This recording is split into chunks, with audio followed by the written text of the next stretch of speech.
Hey Vega, I've been playing some of that Forza 7 motorsport game. Vroom, vroom, vroom. Right, that's the commercial for it, or is that a different car? I don't know, I remember the Forza 6 had a special edition Xbox that went from when you turned it on. Yeah. Yeah, we talked about that a long time ago. Yeah. But this is new Forza. That was dumb. Forza 7 is getting really serious. So the game the game always starts you off with 3 races to show you what the new game is about. And this one puts you in a race in rain, one where it was like sunset and it was getting darker out slowly. They were trying to showcase the amount of dynamic weather that they had in the game and its impact on your gameplay.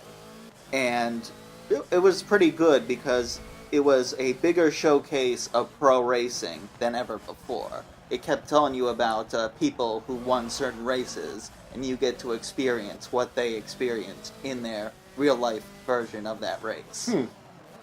So, like, for the showcases, when you do get to what is essentially the story campaign, I think they reward you enough with how they do it, where I think they give you enough of a system where you're rewarded for your progress and for showcases. And since Horizon made that so popular, it's kind of found its way into Forza. I feel like a little bit more than it's been in the past few years. And, you know, there's still Top Gear car bowling. What's that? So you drive around in a limousine on the Top Gear race course and knock down bowling pins. All right. Then you get like one-on-one challenges. In one of them, I had to drive an Audi and pass other Audis. That one was really hard. I could not beat that one.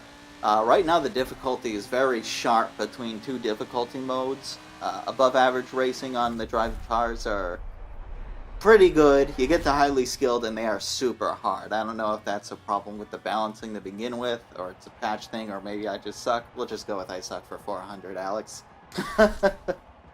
So with this being the 7th installment in the series, the 7th direct installment, not counting Horizon, like, what do you feel have been like the major improvements on this? So here's the thing. The improvements are tentative because you got the racing, you got the good weather, you got all the cars. The car thing was interesting. So the way you purchase cars is you had to do a sort of collection ranked system. So you can't buy every single car you want based on whatever you can afford right out the get-go. You get a series of cars based on the rank of your collection. So you start in rank 1, and here's all the cars you can buy in rank 1. Then once you've bought enough cars, now you get access to rank 2 cars, and you get to buy all these cars. And then it follows that way in the story mode, in the campaign. You get to, you need to beat enough tracks to buy enough cars to buy cars for the other races. So it does give you that sort of progress feeling by gamifying almost every aspect. You'll level up your driver, you get mods, I'll talk about those mods in just a second, that will change how much money you earn. And you also get the selecting which cars you want to buy to level up your collection. And it sounds a lot like a shadow system to force you to spend money. Yeah, so here's what's coming up. They put a loot crate system in Forza 7. I knew it. I had a feeling. I was like, that sounds a lot like Destiny right now. Yeah.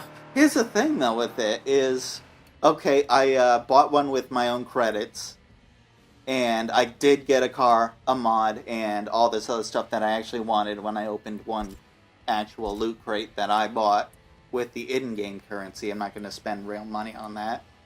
Actually, the thing that's really good with Forza is with your gamer tag, they have knowledge of how many games you've played. So as soon as I started and logged in, it's like, oh, we see you played Forza 3 through 7 and all the Horizons. Here's 7 Ultimate Loot Crates. Wow. So yeah, they gave me one for everyone. So I got a really good start, but it hasn't affected me yet. But I'm only in the 2nd championship so far out of 7. 7 championships. I could be wrong. I may have miscounted. Only the facts. Only the facts, baby. But so far I haven't felt the need to get that. But the thing is, they've actually had microtransaction systems in all the games, just never to this degree. Usually it was just like they had an alternate currency, Like, you can buy cars for the alternate currency by buying it instead of doing that. You also always have the treasure map in the Horizon games, which unlocks all the hidden billboards you have to knock down, which I feel that's okay. $1 to unlock all the crash spots on your map is fine. That's actually the benefit of 7. 7 has a very clear path of what it wants you to go through with each championship, so it gives you a good sense of progress. Now, what I was going to say is this. It feels like a preamble to the Xbox One X, because this is supposed to be the it game for the new console. Yeah. It's going to be the game that's going to run in 4K at 60 frames per second. On my normal vanilla Xbox, it ran fine. You want to know what was weird though? I occasionally got some frame drop on the winning screen. Like, not during the races or anything. It was crystal clear during all of the racing. But, like, after I'd be in the winning circle, or, like, when I was winning my credits, it would, like, jump for a quick second. That is strange. It's like, so you're having trouble processing that, but not the racetrack? I don't know. That's weird. That's really weird. But it still does look good, and I want to see this game in 4K. If they want, let's have them put their money where their mouth is and show us 4K Forza 7. I want to see this. I'm going to go back to it when the Xbox One X is out, because I feel like it's going to be worth it. And to most racing fans, I really think the loot crates are overall unnecessary, because it's Forza. You can set the game to as difficult or as easy as you want it, always. You can make the cars dumb, you can set the cars to be super realistic or more racing gamey, it can help you, there's a lot of options. And so it's always interesting that, like, at the launch of every console generation, there's always a racing game to define how detailed you make it. Because it's easy to create, like, it's easy to recreate things that already exist and make them look super sharp. So it's typically like racing game or sports game defines how good this console will look. But yeah, like, Forza Motorsport 5 was the launch game for the original Xbox. Then 6 improved on that, and I think 7 improved on both of them, and is going to lead into this Xbox One X launch. I haven't done anything for the review yet. I'm still a little undecided, because I want to see how intrusive these microtransactions are, or if I can just keep getting through the game. Last game I played, I was on Formula E, and I did terribly, so I need to level revisit. up. I need to level up. So as of right now, you don't feel like the loot crates are something that, like, are hindering the game, but they are there, and there is the potential for it. There's some potential for it. I'm gonna get through as much of the game as possible and see where I land at, and see if it really is going to affect the game in such a negative way that it's going to take away from the fun.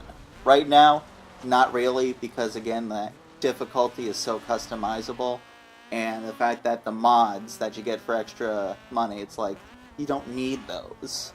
Like, you already have enough incentive to win. You don't need to add another card to the race that says finish third or better. It's like, you're already trying to do that. Okay. So, final question before we wrap. You said that you had gotten a bunch of, like, loot crate benefits for having played the rest of the Forza series, like a stand. Oh, yeah. Do you think that somebody who's never played before is at a super disadvantage, or do you feel like it's still, like, it was a courtesy advantage, but not something drastic? Oh yeah, no, it was a ton of outfits and mod cards and stuff. So it's just a bunch of. It didn't really give me an advantage car-wise. Like, I didn't get a whole bunch of cars. I didn't get a whole bunch of, like, mega rewards or money. I just got a ton of decals. I got a ton of decorations for your driver, and a bunch of mods for the races, which I'm using them all up, and then I'm going to be like, yeah, I don't really need these. Okay. All right. Well, I think that that pretty much sums up the story there. So, pick up or not pick up? I'd say pick it up. Maybe even wait for the Xbox One X and see if they do, like, a bundle. That goes possibly. vroom, vroom. Oh, God, I hope so, right? For once, maybe I can get my console that goes vroom, vroom. Well, ladies and gentlemen, you were hanging out with myself, Vega, and my good friend Chet. Hey, Hard Mode Gamers. tell us what your favorite car is, because there's a lot of cars in this game, and your favorite's probably in there somewhere. Unless your favorite's a Toyota. Sorry, guys. See you later. Peace!